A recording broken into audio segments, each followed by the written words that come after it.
ಆತ್ಮೀಯರೇ, ಸತ್ಯವೇದ ಅಧ್ಯಯನದ ಇಂದಿನ ಕಾರ್ಯಕ್ರಮಕ್ಕೆ ಆತ್ಮೀಯ ಸುಸ್ವಾಗತ. ಕಳೆದ ಕಾರ್ಯಕ್ರಮದಲ್ಲಿ ದೇವರೊಂದಿಗೆ ಅಬ್ರಹಾಮನ ಬಿನ್ನಹದ ಬಗ್ಗೆ ಧ್ಯಾನ ಮಾಡಿ ಆತ್ಮೀಕ ಬಲವನ್ನು ಹೊಂದಿಕೊಂಡಿದ್ದೇವೆ. ಇಂದು ನಾವು ಸೊದೋಮಿನ ಜನರ ಪಾಪದ ಜೀವಿತ, ಲೋಟನ ಬಿಡುಗಡೆ, ಲೋಟನ ಹೆಂಡತಿಯ ಅಪನಂಬಿಕೆ, ಸಾರಳನ್ನು ಅಬ್ರಹಾಮನು ಯಾಕೆ ತಪ್ಪಾಗಿ ಬಿಂಬಿಸಿದನು ಎಂಬುದನ್ನು ತಿಳಿದುಕೊಳ್ಳೋಣ. ಬನ್ನಿರಿ, ನಮ್ಮ ಅಧ್ಯಯನವನ್ನು ಪ್ರಾರಂಭಿಸೋಣ.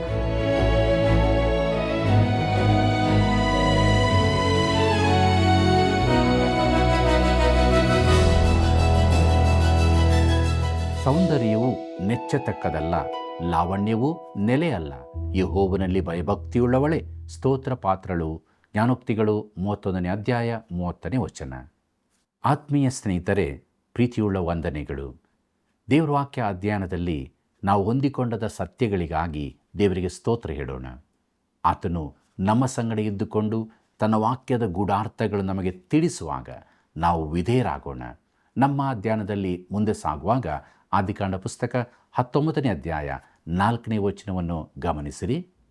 ಅವರು ಮಲಗುವುದಕ್ಕಿಂತ ಮುಂಚೆ ಹುಡುಗರು ಮುದುಕರು ಸಹಿತವಾಗಿ ಸೊದೋಮಿನ ಪಟ್ಟಣದವರೆಲ್ಲರೂ ಒಗ್ಗಟ್ಟಾಗಿ ಮನೆಯನ್ನು ಸುತ್ತಿಕೊಂಡು ಲೋಟನಿಗೆ, ಈ ರಾತ್ರಿ ನಿನ್ನ ಬಳಿಗೆ ಬಂದ ಮನುಷ್ಯರು ಎಲ್ಲಿ? ಅವರನ್ನು ಹೊರಗೆ ತೆಗೆದುಕೊಂಡು ಬಾ, ಅವರೊಡನೆ ಸಂಗಮವಾಗಬೇಕೆಂದು ಕೂಗಿ ಹೇಳಿದರು ಎಂಬುದಾಗಿ. ಪ್ರಿಯರೇ, ಇದೊಂದು ಅಸಹ್ಯಕರವಾದ ದೃಶ್ಯವಾಗಿದ್ದು ಆ ಜನರ ಅಧಪತನವನ್ನು ತೋರಿಸುವಂಥದ್ದಾಗಿತ್ತು. ಆ ದಿನದಿಂದ ಈ ದಿನದವರೆಗೂ ಈ ಥರದ ಪಾಪ ಕೃತ್ಯಕ್ಕೆ ಸೊದೋಮಿನ ಹೆಸರೇ ಕೊಡಲ್ಪಟ್ಟಿದೆ. ಈ ಗುಂಪು ಜನರಿಗೆ ಬುದ್ಧಿ ಹೇಳುವ ಯಾವ ಗುಂಪಾಗಲಿ, ಈ ಕೃತ್ಯವನ್ನು ಖಂಡಿಸುವ ಜನರಾಗಲಿ ಆ ಪಟ್ಟಣದಲ್ಲಿ ಇದ್ದಿರಲಿಕ್ಕಿಲ್ಲ. ಆದರೆ ಪ್ರಿಯರೇ, ದೇವರ ವಾಕ್ಯವು ಈ ಕುರಿತಾಗಿ ಸ್ಪಷ್ಟವಾಗಿ ತಿಳಿಸುತ್ತದೆ. ಸಲಿಂಗ ಕಾಮವು ಘೋರ ಅಪರಾಧವಾಗಿದೆ. ಲೋಟನು ಸೊದೋಮಿನಲ್ಲಿ ವಾಸ ಮಾಡಲು ಹೋಗುವಾಗ ಅದು ಎಂಥ ರೀತಿಯ ಊರಾಗಿತ್ತೆಂದು ಅವನಿಗೆ ತಿಳಿದಿರಲಿಲ್ಲ. ಅಲ್ಲಿನ ಜನರನ್ನು ಹೊರಗಿನ ರೀತಿಯಲ್ಲಿ ನೋಡಿದ್ದನು, ಆದರೆ ಅವರ ನಿಜ ಸ್ವರೂಪ ಅವನಿಗೆ ತಿಳಿದಿರಲಿಲ್ಲ. ಆ ಜನರ ಪಾಪ ಎಷ್ಟು ಘೋರವಾಗಿತ್ತೆಂದರೆ ಈಗ ದೇವರು ಅವರನ್ನು ದಂಡಿಸುವುದಕ್ಕಿದ್ದಾನೆ. ದೇವರು ಆ ಊರನ್ನೇ ನಾಶ ಮಾಡುವುದಕ್ಕಿದ್ದಾನೆ. ಇಲ್ಲಿ ನಾವು ಸ್ವಲ್ಪ ಯೋಚಿಸೋಣ. ಪಾಪದ ಕುರಿತಾಗಿ ಈ ದಿನಗಳಲ್ಲಿ ಹೊಸ ದೃಷ್ಟಿಕೋನವೇ ಇದೆ. ಅನೇಕ ಪಾಪಗಳು ಹಿಂದೆ ಯೋಚಿಸಿದಷ್ಟು ಭಯಂಕರವಾಗಿ ಎಣಿಸಲ್ಪಡುವುದಿಲ್ಲ. ಸಭೆ ಈ ಕುರಿತು ಒಪ್ಪಂದಕ್ಕೆ ಬಂದಿರುವುದು ದುಃಖಕರ. ಪ್ರಿಯ ಮಿತ್ರನೇ, ನೀನು ದೇವರ ಮಗುವಾಗಿದ್ದರೂ ಪಾಪದಲ್ಲಿ ಮುಂದುವರಿಯಬಹುದೆಂಬ ಅಭಿಪ್ರಾಯ ಈಗಿನ ದಿನಗಳಲ್ಲಿದೆ. ಆದರೆ ಅದು ಅಸಾಧ್ಯವೆಂದು ದೇವರು ಹೇಳುತ್ತಾನೆ. ಈ ರೀತಿ ಇರಲು ಸಾಧ್ಯವಿಲ್ಲ. ಸೊದೋಮ್ ಇದಕ್ಕೊಂದು ಉದಾಹರಣೆಯಾಗಿದೆ. ಪೌಲನು ಕೇಳುತ್ತಾನೆ, ರೋಮಾಪುರದವರು ಬರೆದ ಪತ್ರಿಕೆ 6ನೇ ಅಧ್ಯಾಯ 1 ಮತ್ತು 2ನೇ ವಚನದಲ್ಲಿ, ಹಾಗಾದರೆ ಏನು ಹೇಳೋಣ? ದೇವರ ಕೃಪೆಯು ಹೆಚ್ಚಲಿ ಎಂದು ನಾವು ಪಾಪದಲ್ಲಿ ಇನ್ನೂ ಇರಬೇಕೋ? ಎಂದಿಗೂ ಇರಬಾರದು. ಪಾಪದ ಪಾಲಿಗೆ ಸತ್ತವರಾದ ನಾವು ಇನ್ನೂ ಅದರಲ್ಲೇ ಬದುಕುವುದು ಹೇಗೆ ಎಂಬುದಾಗಿ. ಪ್ರಿಯ ಮಿತ್ರನೇ, ನೀನು ಕ್ರೈಸ್ತನಾಗಿದ್ದು ಪಾಪದಲ್ಲಿ ಮುಂದುವರಿಯಬಹುದೆಂಬ ಯೋಚನೆ ಬಹು ಭಯಂಕರ ತಪ್ಪಾಗಿದೆ. ಈ ಘಟನೆಯಲ್ಲಿ ನೋಡುವಂತೆ ಇದು ಸ್ಪಷ್ಟವಾಗಿದೆ. ಪ್ರಿಯರೇ, ಸೊದೋಮ್ ಗೊಮೋರದಲ್ಲಿ ಈ ಪರಿಸ್ಥಿತಿ ಇತ್ತು. ಆದ್ದರಿಂದ ದೇವರು ಆ ಪಟ್ಟಣಗಳನ್ನು ನಾಶಪಡಿಸಿದನು. ಆದಿಕಾಂಡದಲ್ಲಿ ಜನರು ದೇವರ ಕುರಿತಾದ ಸಂಪೂರ್ಣ ಪರಿಜ್ಞಾನ ಹೊಂದಿರಲಿಲ್ಲ. ಆದರೆ ಈಗ ನಮಗೆ ಆತನ ಕುರಿತಾಗಿ ಹೆಚ್ಚಿನ ಪರಿಚಯವಿರುತ್ತದೆ. ಯೇಸು ಪಾಪಿಗಳನ್ನು ಸ್ವೀಕರಿಸಿದನಲ್ಲ ಎಂದು ವಾದ ಮಾಡಬೇಡಿರಿ. ಆತನು ಅವರನ್ನು ಸ್ವೀಕರಿಸಿದನು ನಿಜ, ಆದರೆ ಅವರನ್ನು ಬದಲಾಯಿಸಿದನು. ಆತನ ಬಳಿಗೆ ಬಂದಿದ್ದ ವೇಶ್ಯೆಯು ಆ ಬಳಿಕ ವೇಶ್ಯೆಯಾಗಿರಲಿಲ್ಲ. ದೇವರ ಬಳಿಗೆ ಬಂದಾಗ ಆಕೆ ಬದಲಾದಳು. ಇತರ ಪಾಪಿಗಳ ಜೀವಿತದಲ್ಲಿಯೂ ಇದೇ ಆಯಿತು. ಸುಂಕದವನೊಬ್ಬನು ಆತನ ಬಳಿಗೆ ಬಂದನು. ಆನಂತರ ಅವನು ತೆರಿಗೆ ವಸೂಲಿಯ ಕೆಲಸವನ್ನೇ ಬಿಟ್ಟನು. ಕರ್ತನ ಬಳಿಗೆ ಬಂದಾಗ ತನ್ನ ಡೊಂಕಾದ ಮಾರ್ಗವನ್ನು ಬಿಟ್ಟನು. ಪ್ರಿಯ ಮಿತ್ರನೇ, ನೀನು ಕ್ರಿಸ್ತನ ಬಳಿಗೆ ಬಂದಿರುವುದಾದರೆ ನೀನು ಬದಲಾಗಿರಬೇಕು.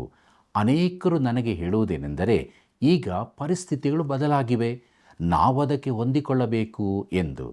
ಪ್ರಿಯರೇ, ನಾವು ಹೊಸ ದಿನಗಳಲ್ಲಿ ಜೀವಿಸುತ್ತಿದ್ದೇವೆ ಸರಿ, ಆದರೆ ನಮ್ಮ ಸ್ಥಿತಿ ಸೊದೋಮ್ ಗೋಮರದ ಸ್ಥಿತಿಯಾಗಿ ಹೋಗಿದೆ. ಮುಂದಕ್ಕೆ ನೋಡೋಣ. ಆದಿಕಾಂಡ ಪುಸ್ತಕ 19ನೇ ಅಧ್ಯಾಯ 6 ಮತ್ತು 7ನೇ ವಚನವನ್ನು. ಲೋಟನು ಅವರ ಬಳಿಗೆ ಹೊರಕ್ಕೆ ಬಂದು ತನ್ನ ಹಿಂದೆ ಕದ ಹಾಕಿ, ಅಣ್ಣಂದಿರೇ, ಈ ಪಾತಕವನ್ನು ಮಾಡಬೇಡಿರಿ, ಕೇಳಿರಿ ಎಂಬುದಾಗಿ. ಪ್ರಿಯರೇ, ಗಂಡಸರೆಲ್ಲ ಲೋಟನ ಮನೆಯ ಹೊರಗೆ ಸೇರಿ ಬಂದು ಆ ಅತಿಥಿಗಳನ್ನು ತಮಗೆ ಒಪ್ಪಿಸಬೇಕೆಂದು ಕೂಗಾಡುತ್ತಿದ್ದರು. ಲೋಟನು ಹೇಳಿದನು, ಜನರೇ, ಈ ಪಾತಕವನ್ನು ಮಾಡಬೇಡಿರಿ. ಅವನು ಇದರ ಕುರಿತು ಹೀಗೆ ತಿಳ್ಕೊಂಡಿದ್ದನು. ಸೊದೋಮಿನಲ್ಲಿ ಅವನು ವಾಸವಾಗಿದ್ದರೂ ಅವನಿಗೆ ಈ ಸಂಗತಿ ಹೊಸ ನೈತಿಕತೆಯಾಗಿರದೆ ಪಾಪ ಕೃತ್ಯವೇ ಆಗಿತ್ತು. ಮುಂದಕ್ಕೆ ನೋಡೋಣ. ಆದಿಕಾಂಡ ಪುಸ್ತಕ 19ನೇ ಅಧ್ಯಾಯ 8ನೇ ವಚನವನ್ನು. ಕೇಳಿರಿ, ನನಗೆ ಪುರುಷನನ್ನರಿಯದ 2 ಹೆಣ್ಣು ಮಕ್ಕಳು ಇದ್ದಾರೆ. ಅವರನ್ನಾದರೂ ನಿಮಗೆ ತಂದು ಒಪ್ಪಿಸೇನು.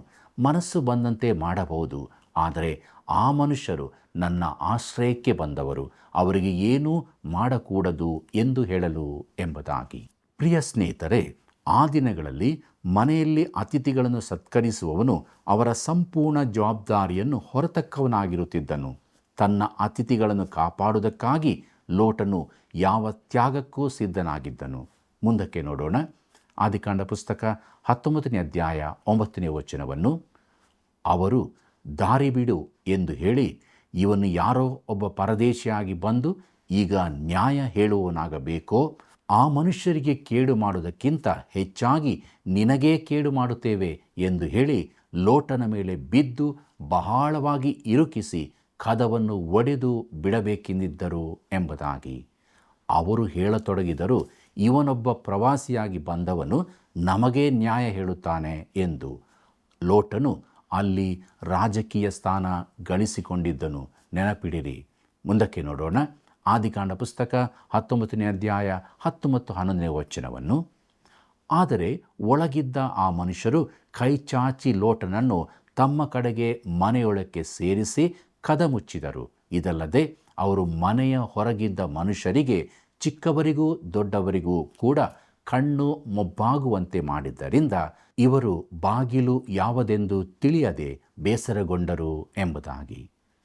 ಲೋಟನ ಅತಿಥಿಗಳು ಈ ರೀತಿ ಮಾಡದಿರುತ್ತಿದ್ದರೆ ಅವರಿಗೂ ಲೋಟನಿಗೂ ಅಪಾಯ ಉಂಟಾಗುತ್ತಿತ್ತು.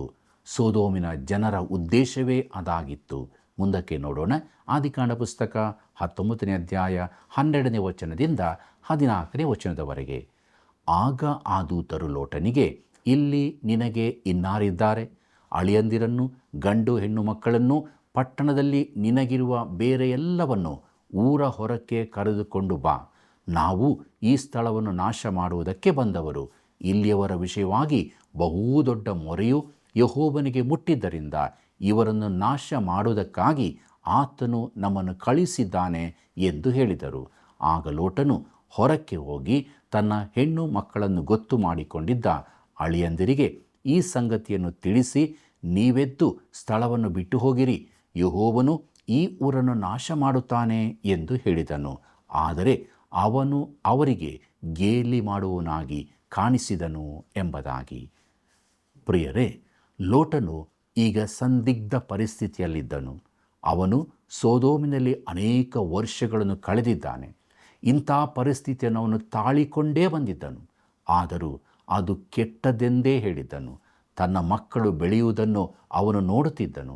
ಅಲ್ಲಿನ ನೈತಿಕ ಮಟ್ಟದವರೊಂದಿಗೆ ವಿವಾಹ ಮಾಡಿಕೊಂಡಿದ್ದರು. ಊರನ್ನು ಬಿಟ್ಟು ಹೋಗಬೇಕೆಂದು ಲೋಟನಿಗೆ ಕರ್ತನಿಂದ ಅಪ್ಪಣೆಯಾದಾಗ ಅವನು ತನ್ನ ಅಳಿಯಂದಿರ ಬಳಿಗೆ ಹೋಗಿ, ನಾವು ಇಲ್ಲಿಂದ ಹೊರಟು ಹೋಗೋಣ, ದೇವರು ಈ ಊರನ್ನು ನಾಶ ಮಾಡಬೇಕೆಂದಿದ್ದಾನೆ ಎಂದು ಹೇಳಿದನು. ಅವರು ಅವನನ್ನು ಪರಿಹಾಸ್ಯ ಮಾಡಿದರು, ಅಣಕಿಸಿದರು. ಲೋಟನು 1 ವಾರದ ಹಿಂದೆ ಒಂದು ಜಾಗವನ್ನು ಖರೀದಿಸಿರಬಹುದು. ಅವನು ಅವರ ನಡುವೆ ಯಾವ ವ್ಯತ್ಯಾಸವೂ ಇಲ್ಲದವನಾಗಿ ಇಷ್ಟು ಕಾಲ ಜೀವಿಸಿದ್ದಾನೆ. ಅವರು ಅವನ ಎಚ್ಚರಿಕೆಯನ್ನು ದೊಡ್ಡ ಹಾಸ್ಯವೆಂದು ತೆಗೆದುಕೊಂಡರು. ಅವನು ಆ ಊರಿನಲ್ಲಿ ದೇವರ ಚಿತ್ತಕ್ಕೆ ವಿರುದ್ಧವಾಗಿ ಜೀವಿಸುತ್ತಿದ್ದನು. ಅವನಲ್ಲಿ ದೇವರಿಗಾಗಿ ಒಳ್ಳೆಯ ಸಾಕ್ಷಿ ಇರಲಿಲ್ಲ. ಅಲ್ಲಿ ಅವನು ಯಾರನ್ನೂ ದೇವರ ಕಡೆಗೆ ಗೆದ್ದುಕೊಳ್ಳಲಿಲ್ಲ. ಈಗಲೂ ಇದೇ ಸೂತ್ರ ಜಾರಿಯಲ್ಲಿರುತ್ತದೆ. ನೀವು ಸುತ್ತಲಿನ ಜನರ ಮಟ್ಟಕ್ಕೆ ಇಳಿದಾಗ ಅವರನ್ನು ಗೆದ್ದುಕೊಳ್ಳಲಿಕ್ಕಾಗುವುದಿಲ್ಲ. ಈ ಸತ್ಯಾಂಶವು ಇಲ್ಲಿ ಸ್ಪಷ್ಟವಾಗಿ ಪ್ರಕಟವಾಗಿದೆ. ಪ್ರಿಯರೇ, ಯಥಾರ್ಥವಾಗಿ ಲೋಟನು ರಕ್ಷಿಸಲ್ಪಟ್ಟಿಲ್ಲವೆಂಬ ಅಬ್ರಹಾಮನ ಅಭಿಪ್ರಾಯವನ್ನು ನಾನು ಒಪ್ಪಿಕೊಳ್ಳುತ್ತೇನೆ. ಆದರೆ ಪೇತ್ರನು ಬರೆದ 2ನೇ ಪತ್ರಿಕೆ 2ನೇ ಅಧ್ಯಾಯ 6ನೇ ವಚನದಿಂದ 8ನೇ ವಚನದಲ್ಲಿನ ಪೇತ್ರನ ಮಾತುಗಳನ್ನು ನೆನಪಿಸಿಕೊಳ್ಳಿರಿ. ಲೋಟನಿಗೆ ಸೊದೋಮಿನ ಪರಿಸ್ಥಿತಿ ಸಂತೋಷಕರವಾದದ್ದಾಗಿರಲಿಲ್ಲ. ಈಗ ಅವನು ಪಟ್ಟಣವನ್ನು ಬಿಟ್ಟು ಹೋಗುವಾಗ ತನ್ನ ಪತ್ನಿ ಹಾಗೂ ಅವಿವಾಹಿತ 2 ಪುತ್ರಿಯರನ್ನಲ್ಲದೆ ಬೇರೆ ಯಾರನ್ನೂ ಸಂಗಡ ಕರಕೊಂಡು ಹೋಗಲಿಕ್ಕೆ ಆಗಲಿಲ್ಲ. ಮುಂದಕ್ಕೆ ನೋಡೋಣ. ಆದಿಕಾಂಡ ಪುಸ್ತಕ 19ನೇ ಅಧ್ಯಾಯ 15 ಮತ್ತು 16ನೇ ವಚನವನ್ನು. ಹೊತ್ತು ಮೂಡುವುದಕ್ಕೆ ಮುಂಚೆ ಆ ದೂತರು ಲೋಟನಿಗೆ, ನೀನೆದ್ದು ಇಲ್ಲಿರುವ ನಿನ್ನ ಹೆಂಡತಿಯನ್ನು ನಿನ್ನ 2 ಹೆಣ್ಣು ಮಕ್ಕಳನ್ನು ಬೇಗ ಕರಕೊಂಡು ಹೋಗು, ಊರಿಗೆ ಉಂಟಾಗುವ ದಂಡನೆಯಿಂದ ನಿನಗೂ ನಾಶ ಉಂಟಾದೀತು ಎಂದು ಹೇಳಿ ತ್ವರೆಪಡಿಸಿದರು. ಅವನು ತಡ ಮಾಡಲು ಯೆಹೋವನು ಅವನನ್ನು ಕನಿಕರಿಸಿದ್ದರಿಂದ ಆ ಮನುಷ್ಯರು ಅವನನ್ನೂ ಅವನ ಹೆಂಡತಿ ಮಕ್ಕಳನ್ನು ಕೈ ಹಿಡಿದು ಹೊರಗೆ ತಂದು ಊರಾಚೆಗೆ ಬಿಟ್ಟರು ಎಂಬುದಾಗಿ. ಪ್ರಿಯರೇ, ಈ ಎಲ್ಲ ಪರಿಸ್ಥಿತಿಗಳಲ್ಲಿಯೂ ದೇವರ ಮನುಷ್ಯನಾಗಿದ್ದವನೊಬ್ಬನು ಇಲ್ಲಿದ್ದಾನೆ. ನನಗೆ ಆದಿಕಾಂಡ ಪುಸ್ತಕ ಮಾತ್ರ ತಿಳಿದಿರುವುದಾಗಿದ್ದರೆ ಲೋಟನು ರಕ್ಷಿಸಲ್ಪಟ್ಟಿದ್ದಾನೆಂದು ನಾನು ನಂಬುತ್ತಿರಲಿಲ್ಲವೇನೋ. ಆದರೆ ಪೇತ್ರನು ಅವನನ್ನು ನೀತಿವಂತನೆಂದು ಕರೆದಿದ್ದರಿಂದ ಅವನು ರಕ್ಷಿಸಲ್ಪಟ್ಟವನೆಂದು ನಮಗೆ ತಿಳಿದದೆ. ಲೋಟನು ಅಬ್ರಹಾಮನೊಂದಿಗಿದ್ದರಿಂದ ನೀತಿವಂತನಾಗಿದ್ದನು. ಅವನು ದೇವರನ್ನು ನಂಬಿದ್ದನು, ದೇವರಿಗೆ ಯಜ್ಞಗಳನ್ನು ಅರ್ಪಿಸುತ್ತಿದ್ದನು. ದೇವರು ಲೋಟನಿಗೆ ಕರುಣೆ ತೋರಿಸಿದನು. ಅವನು ದೇವರನ್ನು ನಂಬಿದನು, ಊರಿನಿಂದ ಹೊರಗೆ ಬಂದನು. ಆದಿಕಾಂಡ ಪುಸ್ತಕ 19ನೇ ಅಧ್ಯಾಯ 17ನೇ ವಚನದಿಂದ 19ನೇ ವಚನದವರೆಗೆ ಗಮನಿಸಿರಿ. ಹೊರಗೆ ತಂದ ಮೇಲೆ ಆತನು, ಓಡಿ ಹೋಗು, ಪ್ರಾಣವನ್ನು ಉಳಿಸಿಕೋ, ಹಿಂದಕ್ಕೆ ನೋಡಬೇಡ, ಈ ಪ್ರದೇಶದೊಳಕ್ಕೆ ಎಲ್ಲಿಯೂ ನಿಲ್ಲದೆ ಬೆಟ್ಟದ ಸೀಮೆಗೆ ಓಡಿ ಹೋಗು, ನಿನಗೂ ನಾಶ ಉಂಟಾದೀತು ಅಂದನು. ಅದಕ್ಕೆ ಲೋಟನು, ಸ್ವಾಮಿ, ಅದು ನನ್ನಿಂದಾಗದು.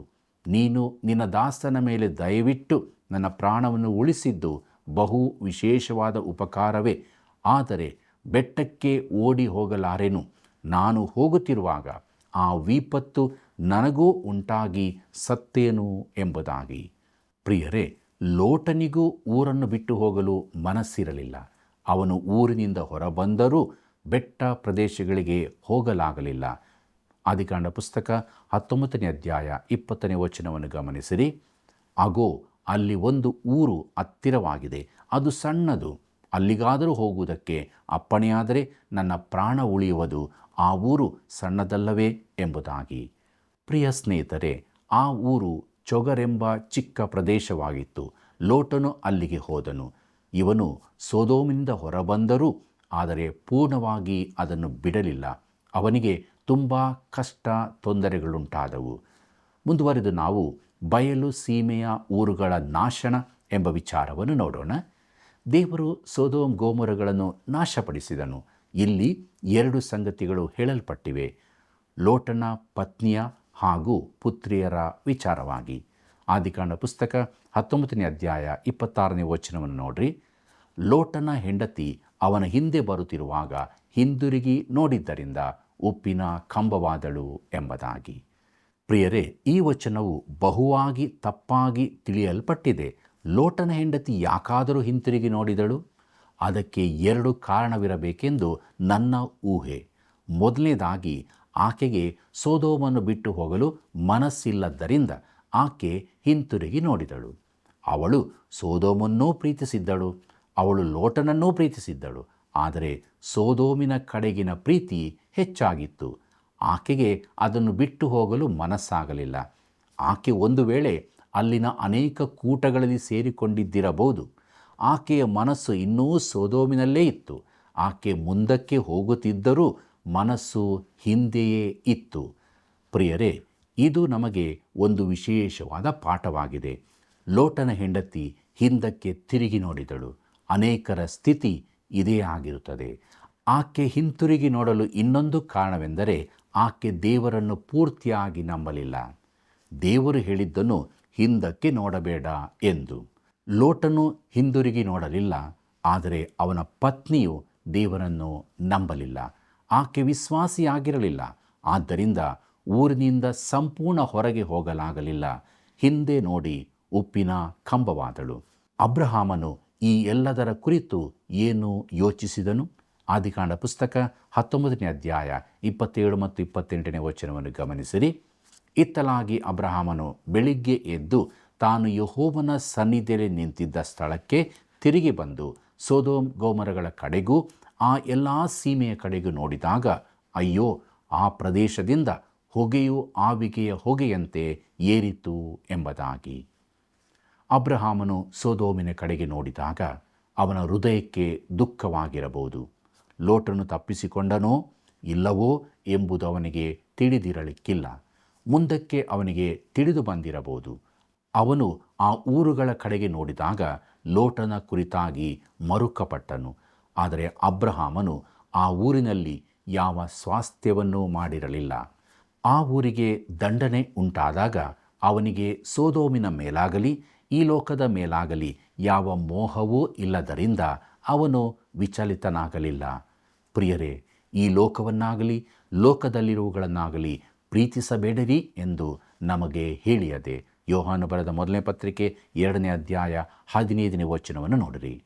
ಕೆಲವು ಸಲ ನಾನು ಸೊದೋಮಿನ ಸ್ಥಳ ವೀಕ್ಷಣೆ ಎಂಬ ಕುರಿತು ಪ್ರಸಂಗ ಮಾಡಿದ್ದೇನೆ. ಮೊದಲಿಗೆ ದೃಷ್ಟಿಕೋನದಿಂದ, ಲೋಟನ ದೃಷ್ಟಿಕೋನದಿಂದ ಸೊದೋಮನ್ನು ನೋಡುತ್ತೇನೆ. ಅವನು ಅದರ ಕುರಿತಾದ ತಪ್ಪು ಚಿತ್ರಣವನ್ನು ಕಂಡನು. ಬಳಿಕ ಲೋಟನ ಹೆಂಡತಿಯ ದೃಷ್ಟಿಕೋನದಿಂದ ಆಕೆ ಅದನ್ನೆಲ್ಲ ಪ್ರೀತಿಸಿದಳು. ನಾವು ಅಬ್ರಹಾಮನ ದೃಷ್ಟಿಕೋನದಿಂದಲೂ ಅದನ್ನು ನೋಡಬಹುದು. ಅವನು ಅಲ್ಲಿ ಏನನ್ನೂ ಕಳಕೊಳ್ಳಲಿಲ್ಲ. ಕೊನೆಗೆ ದೇವರು ನೋಡುವ ರೀತಿಯಲ್ಲಿ ನೋಡೋಣ. ಪ್ರಿಯರೇ, ಸಲಿಂಗ ಕಾಮದ ಕುರಿತಾಗಿ ಈ ದಿನಗಳಲ್ಲಿ ಸಭೆಯು ದೇವರ ದೃಷ್ಟಿಯಿಂದ ನೋಡದಿರುವುದು ಅತೀ ದುಃಖಕರವಾದ ವಿಚಾರವಾಗಿದೆ. ಈ ಪಾಪವು ಹಿಂದಿನ ದಿನಗಳಲ್ಲಿದ್ದಷ್ಟೇ ವ್ಯಾಪಕವಾಗಿರುತ್ತದೆ.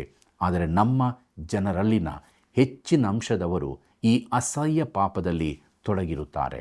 ನಾವು ಅದರ ಕುರಿತಾಗಿ ಈಗೀಗ ಸ್ಪಷ್ಟವಾಗಿ ಮಾತನಾಡುತ್ತೇವೆ. ಅದು ನಮ್ಮಲ್ಲಿ ಒಪ್ಪುವ ಸಂಗತಿಯಾಗಿ ಹೋಗಿದೆ. ಪ್ರಿಯರೇ, ಈ ಸಲಿಂಗ ಕಾಮದ ವಿಚಾರದಲ್ಲಿ ಕ್ರೈಸ್ತ ಅಭಿಪ್ರಾಯ ಹೇಗಿರಬೇಕಾಗಿದೆ? ಆ ದಿನಗಳಲ್ಲಿದ್ದ ಲೋಟನು ಕೂಡ ನೀವು ಈ ಪಾತಕವನ್ನು ಮಾಡಬೇಡಿರಿ ಎಂದು ಹೇಳಿದ್ದಾನೆ ಮತ್ತು ದೇವರು ಅದಕ್ಕೆ ದಂಡನೆಯನ್ನೂ ಕೊಟ್ಟನು. ಈ ರೀತಿಯ ಪಾಪವನ್ನು ಒಪ್ಪಿಕೊಳ್ಳಬಾರದೆಂಬುದಕ್ಕೆ ದೇವರ ಮಗುವಿಗೆ ಇಷ್ಟು ಆಧಾರ ಸಾಲದೆ? ಅದು ಪಾಪವಾಗಿದೆ. ಲೋಕವು ಅದರಲ್ಲಿ ಮುಳುಗಿದ್ದು ಅದನ್ನು ಒಂದು ರೋಗವೆಂದು ಕರೆಯುತ್ತದೆ. ಕುಡಿಕತನದ ಕುರಿತು ಹೀಗೇ ಹೇಳಲಾಗುತ್ತಿದೆ, ಅವರು ಅಸ್ವಸ್ಥರೆಂಬುದು ಸರಿಯೋ, ಆದರೆ ಮೊದಲ ಕುಡಿತವನ್ನು ಆರಂಭಿಸಲು ಕ್ರಮೇಣ ಕುಡುಕನಾಗಲು ಅವನನ್ನು ನಡೆಸಿದ್ದು ಯಾವುದು? ಪ್ರಿಯರೇ, ಇದಕ್ಕೆ ಪಾಪವೇ ಕಾರಣ. ಪಾಪವು ಸಮಸ್ಯೆಯಾಗಿದೆ. ಸಲಿಂಗ ಕಾಮವು ಒಂದು ಪಾಪವಾಗಿದೆ. ರೋಮಾಪುರದವರಿಗೆ ಬರೆದ ಪತ್ರಿಕೆಯ 1ನೇ ಅಧ್ಯಾಯದಲ್ಲಿ ಅದೇ ರೀತಿ ಹೇಳಿದೆ. ದೇವರು ಅವರನ್ನು ಇದಕ್ಕೆ ಒಪ್ಪಿಸಿದನು ಎಂದು ಅಲ್ಲಿ ಹೇಳಿದೆ. ರೋಮಾಪುರದವರಿಗೆ ಬರೆದ ಪತ್ರಿಕೆ 1ನೇ ಅಧ್ಯಾಯ 18ನೇ ವಚನದಿಂದ 32ನೇ ವಚನದ ಭಾಗವನ್ನು ನೋಡಿರಿ. ಪ್ರಿಯರೇ, ನಾವು ಜೀವಿಸುವ ಈಗಿನ ಜನಾಂಗಕ್ಕೆ ಆದಿಕಾಂಡ 19ನೇ ಅಧ್ಯಾಯ ಒಂದು ಪ್ರಾಮುಖ್ಯವಾದ ಭಾಗವಾಗಿದೆ. ಇಲ್ಲಿಗೆ ನಾವು 19ನೇ ಅಧ್ಯಾಯದ ಧ್ಯಾನವನ್ನು ಮುಗಿಸಿದ್ದೇವೆ. ಮುಂದುವರಿದು ನಾವು ಆದಿಕಾಂಡ ಪುಸ್ತಕದ 20ನೇ ಅಧ್ಯಾಯವನ್ನು ನೋಡೋಣ. ಇದರ ಮುಖ್ಯ ಪ್ರಸ್ತಾಪ ಸಾರಳನ್ನು ತಪ್ಪಾಗಿ ಬಿಂಬಿಸಿದ್ದು ಎಂಬುದಾಗಿದೆ. ಈ 20ನೇ ಅಧ್ಯಾಯವು ದನಕ್ಕಿರುವ 5ನೇ ಕಾಲಿನಂತೆ ಅನಾವಶ್ಯಕವಾಗಿ ಕಾಣಬಹುದು. ಅದನ್ನು ಬಿಟ್ಟು ಬಿಡಬೇಕೆಂದು ನಾವು ಯೋಚಿಸಬಹುದು. ಯಾಕಂದರೆ ಇದರಲ್ಲಿ ಅಬ್ರಹಾಮನು ಐಗುಪ್ತಕ್ಕೆ ಹೋದಾಗ ಮಾಡಿದ ತಪ್ಪನ್ನೇ ಇಲ್ಲಿಯೂ ಮಾಡುತ್ತಾನೆ. ಸಾರಳನ್ನು ತನ್ನ ತಂಗಿ ಎಂದು ಸುಳ್ಳು ಹೇಳಿದನು. ಇದು ಅದೇ ರೀತಿಯ ಅಸಹ್ಯವಾದ ಕತೆ. ಆದರೆ ಒಂದು ಪ್ರಾಮುಖ್ಯ ಉದ್ದೇಶಕ್ಕೋಸ್ಕರ ಈ ಅಧ್ಯಾಯವು ಇಲ್ಲಿ ಸೇರಿಸಲ್ಪಟ್ಟಿದೆ. ಈಸಾಕರನ್ನು ಪಡೆಯುವ ಮೊದಲು ಅಬ್ರಹಾಮ ಸಾರಳು ಈ ಪಾಪದ ಕುರಿತು ಸರಿಪಡಿಸಿಕೊಳ್ಳಬೇಕಾಗಿತ್ತು. ಆಶೀರ್ವಾದವನ್ನು ಹೊಂದುವ ಮೊದಲು ನಮ್ಮ ಜೀವಿತದಲ್ಲಿನ ಪಾಪಗಳನ್ನು ನಾವು ಸರಿಪಡಿಸಿಕೊಳ್ಳದ ಹೊರತು ನಮಗೆ ಆಶೀರ್ವಾದ ದೊರಕಲಾರದು. ಅಬ್ರಹಾಮನು ಸಾರಳನ್ನು ತಪ್ಪಾಗಿ ಪರಿಚಯಿಸುತ್ತಾನೆ. ಪ್ರಿಯರೇ, ಈ 20ನೇ ಅಧ್ಯಾಯದ ಪ್ರಮುಖ ಅಂಶಗಳನ್ನು ಮಾತ್ರ ನೋಡೋಣ. ಆದಿಕಾಂಡ ಪುಸ್ತಕ 20ನೇ ಅಧ್ಯಾಯ ಮೊದಲಿನ 2 ವಚನಗಳನ್ನು ನೋಡಿರಿ. ಅಬ್ರಹಾಮನು ಅಲ್ಲಿಂದ ಕಾನಾನ್ ದೇಶದ ದಕ್ಷಿಣ ಸೀಮೆಗೆ ಹೋಗುತ್ತಾ ಕಾದೇಶಿಗೂ ಸೂರಿಗೂ ನಡುವೆ ವಾಸ ಮಾಡಿಕೊಂಡು ಕೆಲವು ಕಾಲ ಗೇರಾರಿನಲ್ಲಿ ಇದ್ದನು. ಅವನು ತನ್ನ ಹೆಂಡತಿಯಾದ ಸಾರಳನ್ನು ತಂಗಿಯೆಂದು ಹೇಳಿದನಾದ್ದರಿಂದ ಗೇರಾರಿನ ಅರಸನಾದ ಅಬಿಮೇಲೇಕನು ಕರೆ ಕಳುಹಿಸಿ ಆಕೆಯನ್ನು ತನ್ನ ಮನೆಯಲ್ಲಿ ಸೇರಿಸಿಕೊಂಡನು ಎಂಬುದಾಗಿ. ಪ್ರಿಯರೇ, ಇದು ಬಹಳ ಆಸಕ್ತಿಕರವಾಗಿದೆ. ಸಾರಳು ಸುಂದರಳಾಗಿದ್ದಾಳೆಂದು ನೆನೆಸುತ್ತೀರೋ? ಆ ಸಮಯದಲ್ಲಿ ಆಕೆ 90 ವರ್ಷದವಳಾಗಿದ್ದಳು. ಆದರೆ ಆಕೆ ಸುಂದರಿಯಾಗಿದ್ದಳು. ಈ ರೀತಿ ವೃದ್ಧರಾಗಿರುವಾಗಲೂ ಸೌಂದರ್ಯದಿಂದಿರುವವರು ಕಡಿಮೆ ಜನ. ಅಬ್ರಹಾಮನು ಆ ದೇಶದ ಅತಿ ದಕ್ಷಿಣ ಭಾಗಕ್ಕೆ ಹೋದನೆಂಬುದನ್ನು ನೋಡಿರಿ. ಅವನು ಕಾದೇಶ್ ಬರ್ನಿಯವನ್ನು ದಾಟಿ ಹೋದನು. ಆ ಪ್ರದೇಶಕ್ಕೆ ಇಸ್ರಾಯೇಲ್ಯರು ಮುಂದೆ ಐಗುಪ್ತದಿಂದ ಬಂದಿದ್ದರು. ಅಲ್ಲಿಂದ ದೇಶದೊಳಕ್ಕೆ ಹೋಗಲು ಒಪ್ಪಿರಲಿಲ್ಲ. ಅಬ್ರಹಾಮನು ಗೇರಾರಿಗೆ ಬಂದನು. ಅದು ಅಗತ್ಯವಿರಲಿಲ್ಲ.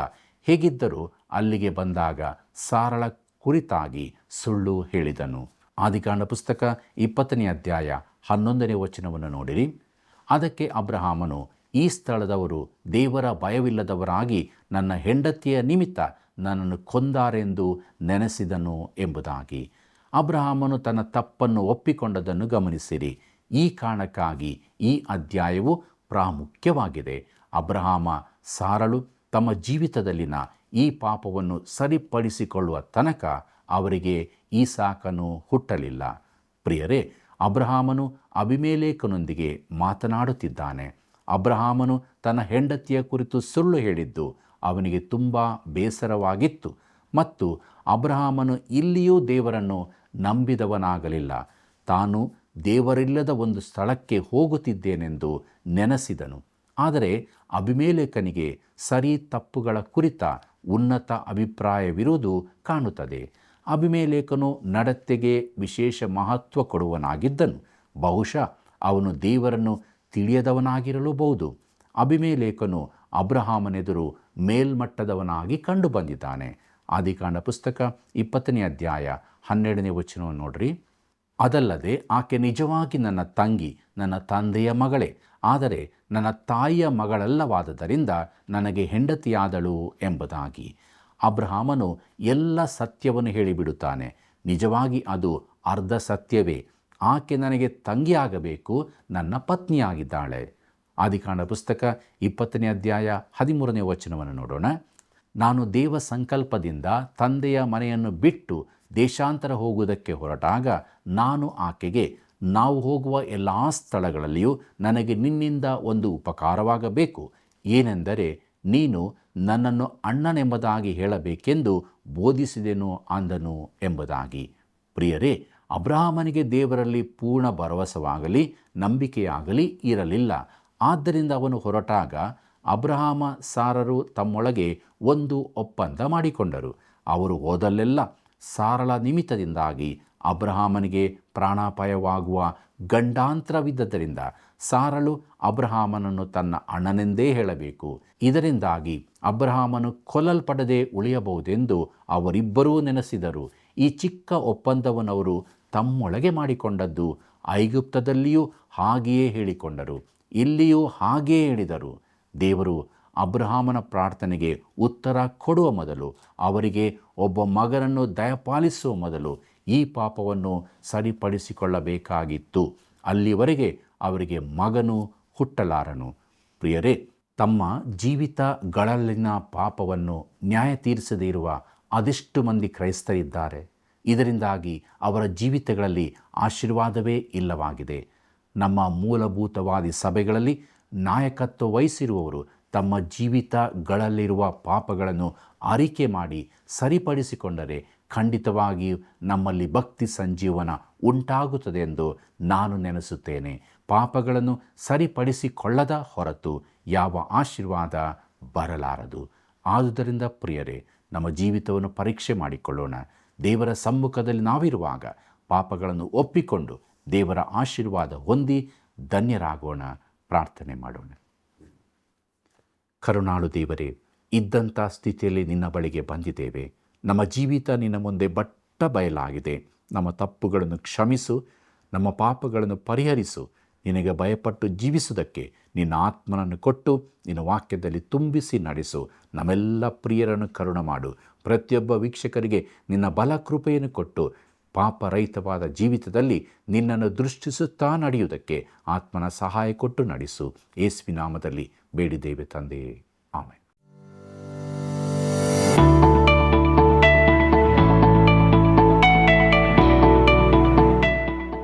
ಇಂದಿನ ಅಧ್ಯಯನಕ್ಕೆ ಒಂದು ಪ್ರಶ್ನೆ. ಈ ಸ್ಥಳದವರು ದೇವರ ಭಯವಿಲ್ಲದವರಾಗಿ ನನ್ನ ಹೆಂಡತಿಯ ನಿಮಿತ್ತ ನನ್ನನ್ನು ಕೊಂದಾರೆಂದು ನೆನೆಸಿದ್ದು ಯಾರು? ಈ ಸ್ಥಳದವರು ದೇವರ ಭಯವಿಲ್ಲದವರಾಗಿ ನನ್ನ ಹೆಂಡತಿಯ ನಿಮಿತ್ತ ನನ್ನನ್ನು ಕೊಂದಾರೆಂದು ನೆನೆಸಿದ್ದು ಯಾರು? ಉತ್ತರ: ಲೋಟನು, ಇಸಾಕನು, ಅಬ್ರಹಾಮನು. ಸರಿಯಾದ ಉತ್ತರವನ್ನು ಆಯ್ಕೆ ಮಾಡಿ ಈಗ ಹೇಳುವ ವಾಟ್ಸಪ್ ಸಂಖ್ಯೆಗೆ ಕಳುಹಿಸಿರಿ. 7618737772. ಪ್ರಿಯರೇ, ಆದಿಕಾಂಡ ಪುಸ್ತಕದ ಅಧ್ಯಯನದಲ್ಲಿ ಇಲ್ಲಿಯವರೆಗೆ ಎಷ್ಟೊಂದು ಸತ್ಯಗಳನ್ನು ನಾವು ತಿಳಿದುಕೊಂಡಿದ್ದೇವೆ. ದೇವರು ನಮ್ಮನ್ನು ನಡೆಸುತ್ತಿರುವುದಕ್ಕಾಗಿ ಆತನನ್ನು ಕೊಂಡಾಡೋಣ. ಇಂದಿನ ದಿನಗಳಲ್ಲಿ ಲೋಕವು ಸೊದೋಮಿನ ಸ್ಥಿತಿಯ ಕಡೆಗೆ ಸಾಗುತ್ತಿದೆ. ಜನರು ದೇವರ ಕೋಪವನ್ನು ತಮ್ಮ ಮೇಲೆ ಬರಮಾಡಿಕೊಳ್ಳುತ್ತಿದ್ದಾರೆ. ಲೋಟನು ಸೊದೋಮಿಗೆ ಹೋಗಿ ಎಲ್ಲವನ್ನೂ ಕಳೆದುಕೊಂಡನು.